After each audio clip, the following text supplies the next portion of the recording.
စနေမြောက်ရဲ့နေ့ရဲ့ပထမဆုံးစလုံးကတော့ handman မြန်မာလိုဆိုရင်တော့ be မဲ့လဲဆိုပြီးအဓိပ္ပာယ်ရတဲ့စကားလုံးဖြစ်ပါတယ်။ဥပမာပြောမယ်ဆိုရင်တော့ဒီအလောက်ကပျော်ရွှင်ရပေမဲ့လည်းပဲအလုပ်ရှုပ်ပါတယ်။ဈေးကျပေမဲ့လည်းပျက်စီးရလွယ်ပါတယ်ဆိုပြီးလူမျိုးပုံစံနဲ့အသုံးပြုတဲ့စကားလုံးဖြစ်ပါတယ်။အသုံးပြုမယ်ဆိုရင်တော့နာမောက်ဝိတ္တနာနဲ့တွဲပြီးအသုံးပြုပါတယ်။နာ adjective adjective တွေနဲ့ပါ။ဒီတိုင်းနာမောက်ဝိတ္တနာရဲ့နောက်မှာ handman ကိုထည့်ပြီးတော့သုံးရပါပြီ။ဥပမာကိုကြည့်လို့ကျွန်တော်ဆက်ကြည့်ပါမယ်။ပထမဆုံးစလုံးကတော့この仕事は楽しい反面忙しいမှာဆိုတော့ဒီလောက်ကပျော်ရွှင်ရပြီမဲ့လည်းပဲလှုပ်ရှုပ်ပါဆိုပြီးတိပေးရပါတယ်ဒီညမှာလည်းပဲဟမ်မန်ကိုတာနိုရှိပျော်ရွှင်ရတော့ဆိုပြီးတော့နံပါတ်1နဲ့တွဲပြီးတော့သုံးပြထားပါတယ်ဒီတိုင်းလေးပဲနောက်မှာထည့်ပြီးသုံးပြထားတာကိုကျွန်တော်တွေ့ရမှာဖြစ်ပါတယ်နောက်တစ်ကြောင်းကတော့ယာဆွီဟမ်မန်ခိုရတဲ့ယာဆွီမြန်မာလိုဆိုတော့ဈေးချိုပြီးမဲ့လည်းပျက်စီးရလွယ်ပါတယ်ဆိုပြီးတိပေးရပါတယ်ဒီညမှာလည်းပဲဟမ်မန်ကိုယာဆွီဈေးချိုတော့ဆိုတဲ့နံပါတ်1နဲ့အတိုင်းလေးတွဲပြီးတော့သုံးပြထားတာကိုကျွန်တော်တွေ့ရမှာဖြစ်ပါတယ်ဒီလိုပုံစံနဲ့အသုံးပြုတဲ့စကားလုံးဖြစ်ပါတယ်နောက်တစ်လုံးကတော့ခါဝါနီနီမြန်မာလိုဆိုရင်တော့အစားဆိုပြီးတော့အဓိပ္ပာယ်ရတဲ့စကားလုံးဖြစ်ပါတယ်ဥပမာပြောမယ်ဆိုရင်တော့ကျွန်တော်ကသွားမဲ့အစားခမားကနေခဲ့ပါကားအစားယထာနဲ့သွားပါမယ်ဆိုပြီးဒီလိုပုံစံနဲ့အသုံးပြုတဲ့စကားလုံးဖြစ်ပါတယ်အသုံးပြုမယ်ဆိုလို့ရှိရင်တော့ nan ကရိယာနဲ့တွဲပြီးအသုံးပြုပါတယ် nan နဲ့တွဲမယ်ဆိုရင် nan ရဲ့နောက်မှာ no ကိုထည့်ရပါမယ်ပြီးရင်ခါဝါနီနီကိုထည့်ရပါပြီကရိယာနဲ့တွဲသုံးမယ်ဆိုရင်တော့တာမန်ကရိယာပေါ့နော်အတိတ်ကရိယာရှိမယ် you ပုံစံကရိယာရှိမယ်ပေါ့နော်ဒီလိုကရိယာရဲ့နောက်မှာခါဝါရီကိုထည့်ရပါပြီဥပမာစာမျိုးကျွန်တော်ဆက်ပြီးကြည့်ပါမယ်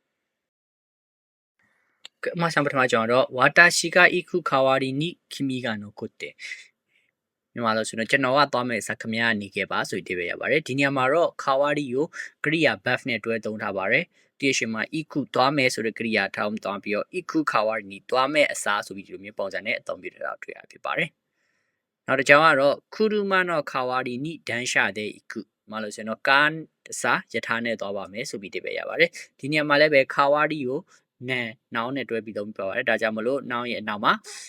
no ထည့်ပြီးခူရူမနောခါဝါရီနီကာအစားဆိုပြီးတော့လူမျိုးပုံစံနဲ့အသုံးပြုထားတာကိုတွေ့ရမှာဖြစ်ပါတယ်နောက်တစ်ကြောင်းကလည်းခါဝါရီနီအစားဆိုပြီးတိပြရတဲ့စကားလုံးဖြစ်ပါတယ်အပေါ်ကစကားလုံးနဲ့အတူတူပါပဲစကားပြောရမှာအသုံးများပါတယ်ဥပမာပြောမယ်ဆိုရင်တော့စာလုံးမဲ့အစား game ကိုနားခဲ့ပါတယ်ပိတ်ရက်မှာလုံးမဲ့အစားတို့ပိတ်ရက်ကိုပဲရယူပါမယ်ဆိုပြီးဒီမျိုးပုံစံနဲ့အသုံးပြုတဲ့စကားလုံးဖြစ်ပါတယ်အသုံးပြုမယ်ဆိုရင်တော့ကရိယာ buff နဲ့တွဲပြီးသုံးပါမယ်ကရိယာနဲ့တွဲသုံးမယ်ဆိုရင်ဘာမှပြောင်းကြမလို့ပါဘူးတာမန်ကရိယာနောက်မှာခါဝါရီနီကိုထည့်ရပါပြီဥပမာစာမျိုးဆက်ကြည့်ပါမယ်ဥပမာပထမကြောင်းကတော့ဘန်ကျော်စုရုခါဝါရီနီဂိမ်းမှုကိုရမယ်တာမလို့ဆိုတော့စာလုံးမဲ့အစားဂိမ်းမ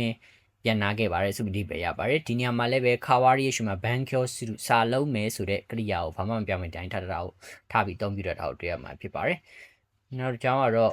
Q ဂျစ်စုရှုကင်းစုရုခါဝါရီနီဒိုင် Q ကိုမိုတာကိုမလို့ဆိုတော့ပိတ်ရက်မှာအလုံးလုံးမဲ့အစားတို့ပိတ်ရက်ပဲရယူပါမယ်ဆိုပြီးတော့အဓိပ္ပာယ်ရတဲ့စကားလုံးဖြစ်ပါတယ်ဒီနေရာမှာလည်းပဲရှုကင်းစုရုအလုံး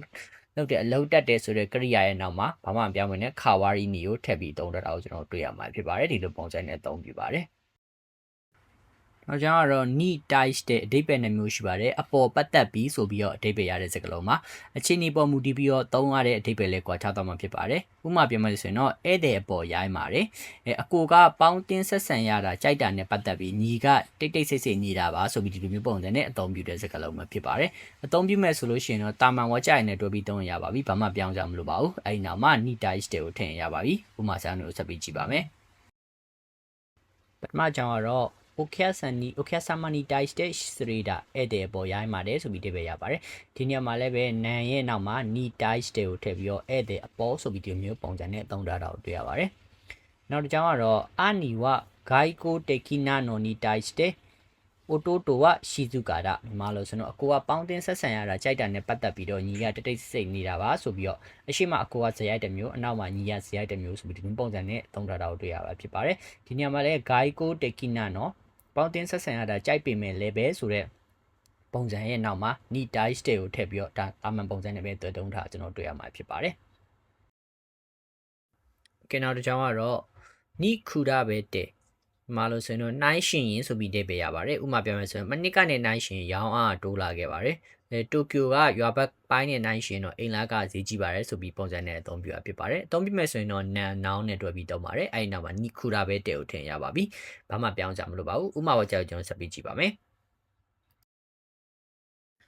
မဆံပထမကြောင့်တော့ခွန်နန်းနီခူတာပဲတဲ့ဥရိယာကဲကဖူရတာမြန်မာလို့ဆိုရင်မနစ်ကနေနိုင်ရှင်ရောင်းအားတိုးလာခဲ့ပါတယ်ဆိုပြီးတိပဲရပါတယ်။ ဒီနေရာမှာဆိုရင်နီခူရာဘဲတဲ့ရဲ့ရှေ့မှာခွန်နန်မှနှစ်ဆိုတဲ့နန်နောင်းထားပြီးတော့သုံးပြတာအတွက်မှာဖြစ်ပါတယ်။နောက်ကြောင်းကတော့တိုကျိုကချီဟိုနီခူရာဘဲတဲ့ရချင်ကတကာဤမှာလို့ဆိုရင်တိုကျိုကရွာပိုင်းနဲ့ရှင်အင်လာကဈေးကြီးပါတယ်ဆိုတဲ့ဒိပဲဖြစ်ပါတယ်။ဒီနေရာမှာဆိုရင်လည်းချီဟိုရွာဘက်ပိုင်းဒေတာဘက်ပိုင်းဆိုတဲ့နန်နောင်းရဲ့နောက်မှာနီခူရာဘဲတဲ့ကိုထည့်ပြီးကိုမျိုးသုံးထားတာကိုကျွန်တော်တွေ့ရမှာဖြစ်ပါတယ်။